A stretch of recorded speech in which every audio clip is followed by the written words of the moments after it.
Danes poteka posvet s naslovom Ohranimo naše mesto varno. Je Maribor varno mesto? Torej, po moji oceni je Maribor varno mesto, sploh če ga primerjamo z enako velikimi mesti nekje v Evropi, s katero se tako radi primerjamo. Seveda ima pa tudi Maribor neke svoje pojave od vandalizma, torej uničevanja tuje lastnine, nenazadnje grafitov, ki smo jih danes. Tako da, ampak splošna ocena bi bila, da Maribor je varno mesto.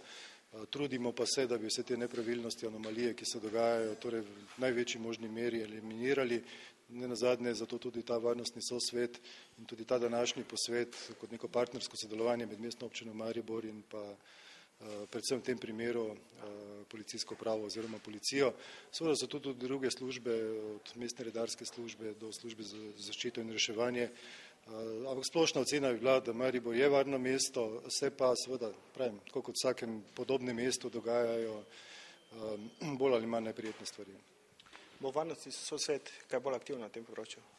Torej, jaz bi dal oceno, da smo vseeno v zadnjih 2 letih bili zelo aktivni, da smo odpirali mnoge teme in mislim, da smo marsikatero tudi uspešno rešili. Je pa seveda vse to zelo dolgoročen proces in predvsem je potrebno delati na tej vzgoji tiste mladine, tistih najbolj dovzetne skupine, torej mladostnikov, ki prihajajo iz mladosti pravzaprav v odraščanje in mislim, da je s temi potrebno največ dela.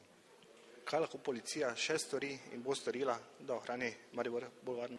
No, v prvi vrsti je treba jasno in glasno povedati in to tudi podčrtati, da Maribor je varno mesto, pa da to ni samo zasluga policije, pač pa vseh inštitucij, ki na tem področju, torej področju varnosti, tvorno in aktivno sodelujejo.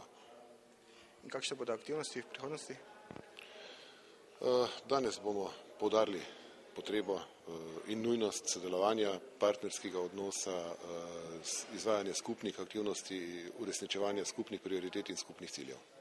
Sodelovanje med službami, ki lahko kakorkoli vplivajo na varnost v mestu, je izrednega pomena in mi se bomo vedno zavzemali za to,